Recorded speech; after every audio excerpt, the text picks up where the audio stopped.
हाय दोस्तों, आपका फिर से स्वागत है मेरे यूट्यूब चैनल में। मेरा नाम है वड़ियादा दिलीप और मैं मेरी अपनी चैनल में आपका हार्दिक स्वागत करता हूं।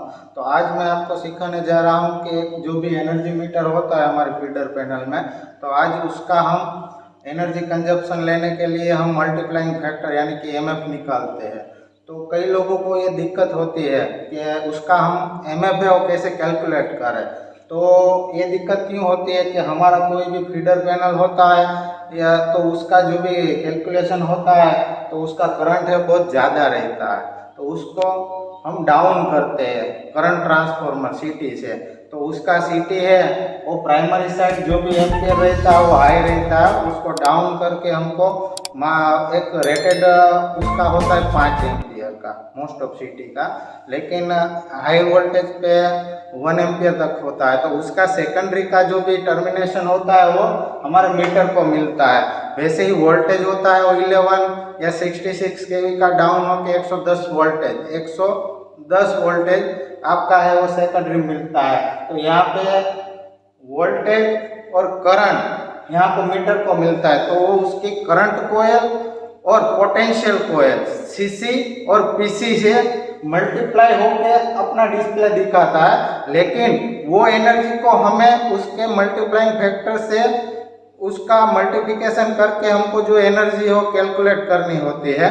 तो उसका हम मल्टीप्लाइंग फैक्टर कैसे निकाले वो दिखाता हूँ। देखिए यहाँ पे मीटर पे लिखा होता है कि उसका पीटीआर यानी कि पोटेंशियल रेशियो और सीटीआर यानी कि करंट रेशियो, तो वो मीटर का और सीटी का जो भी अपना मीटर का रेशियो होता है और कनेक्टेड सीटी का रेशियो है उसका हमें डिफरेंस लेना होता है, उसका रेशियो लगाना होता है, तब जाके हमें देखिए इसमें डायरेक्टली लिखा होता है कि MF1 600/5 एम्पियर का आपका सीटी कनेक्शन रहेगा तब आपका MF1 रहेगा। अगर आपका 900/5 है तो आपका MF 1.5 रहेगा। ये हमारा 900-600 का सीटी है, लेकिन यहाँ पे अभी हमारा कनेक्शन है वो 900 पे है, इसलिए यहाँ का MF हमारा 1.5 है। ये डायरेक्टली लिखा होता है, लेकिन कई मीटर ऐसे आते हैं जो कि सेकेंडरी 5 एम्पियर के रहते हैं, लेकिन प्राइमरी एम्पियर रेशियो नहीं दिया होता है, तो उसका मैं मल्टीप्लिकेशन या एमएफ हम है कैसे निकालेंगे वो मैं आज आपको सिखाऊंगा। तो यहाँ एक देखिए एक मीटर दिखाता हूँ मैं आपको।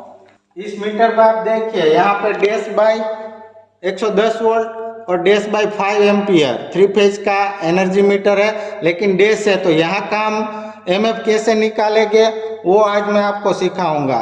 तो आइए हम आगे देखते हैं। एनर्जी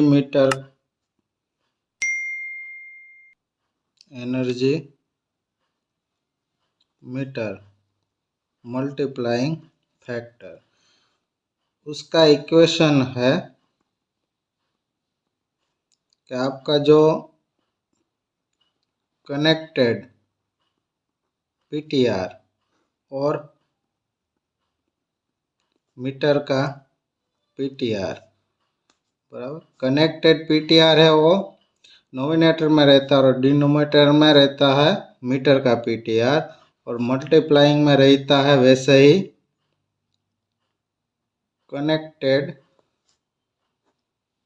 सीटीआर यानी करंट रेशियो है, पीटीआर पोटेंशियल रेशियो है, और आपका कनेक्टेड सीटीआर बटे मीटर का सीटीआर रहता है। तो मीटर पे आप मान लीजिए लिखा होता है 150/5 का सीटीआर और 11 केवी का मीटर रहता है तो 11 केवी बटे 110 वोल्ट पीटीआर। तो आपको क्या करना है वही लेना है।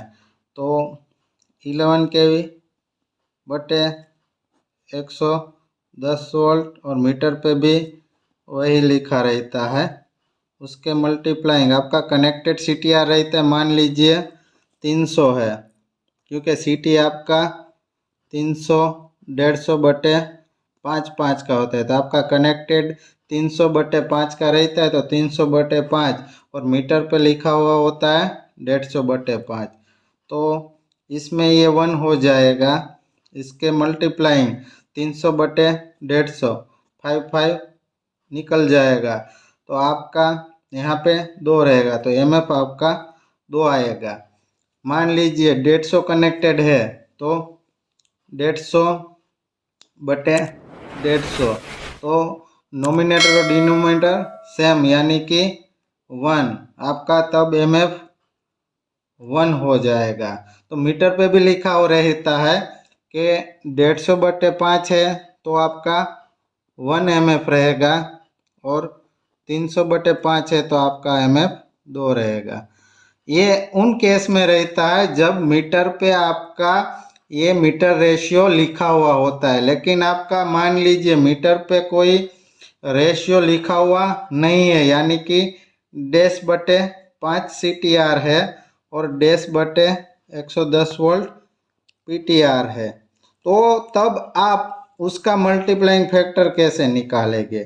तो इक्वेशन वही रहेगा, लेकिन आपका जो कनेक्टेड है CTR और PTR वो लिखना है। तो 11 का है केवी का आपको वोल्टेज में कन्वर्ट करना पड़ेगा, तो 11,000 वोल्ट बटे 110 वोल्ट के बटे, तो आपका जब डैश वाला PTR होता है तो आपको नोमिनेटर और डिनोमिनेटर सेम लेना है, 110 वोल्ट बटे 110 वोल्ट और 5 बटे 5 एम्पियर, वो आपको वहाँ पे सेम लेना है। तो यहाँ पे आएगा 110 वोल्ट बाय 110 वोल्ट मल्टीप्लाइंग आपका CTR मान लीजिए 300 है, तो 300 बटे 5 और 5 बटे 5, तो आपका यहाँ पे क्या हो जाएगा, 100 हो जाएगा, और यहाँ पे आपका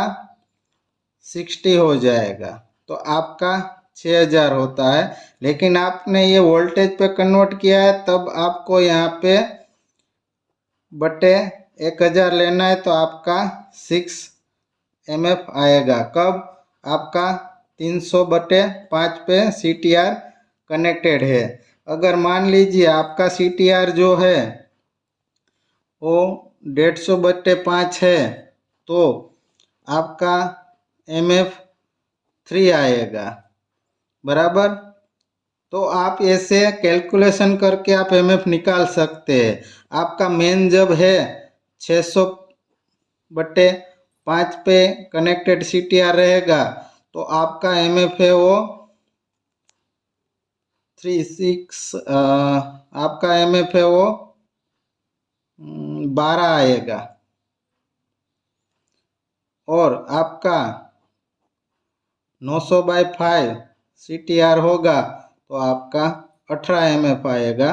तो आप ये कैलकुलेशन करके निकाल सकते हैं, पर कब? जब आपका मीटर पे ये लिखा हुआ होता है डैश वाला लगा।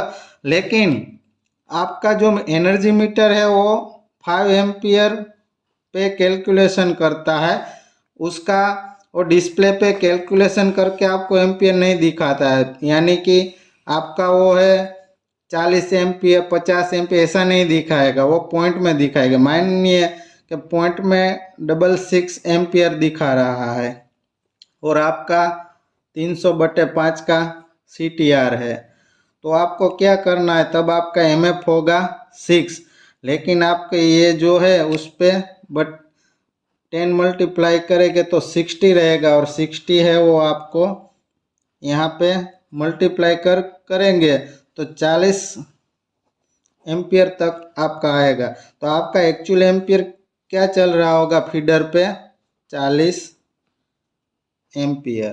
तो आपको क्या है वो कैसे आप कैलकुलेट करते हैं, तो जब आपका 5 एम्पियर होगा तो 300 एम्पियर आपको गिन के देगा, लेकिन 0.66 है तब कितना है, तो आपको ये मल्टीप्लाइंग करना पड़ता है, 300 मल्टीप्लाइंग 66 बटे 5, तो आपका ये 40 की नज़दीक आ जाएगा।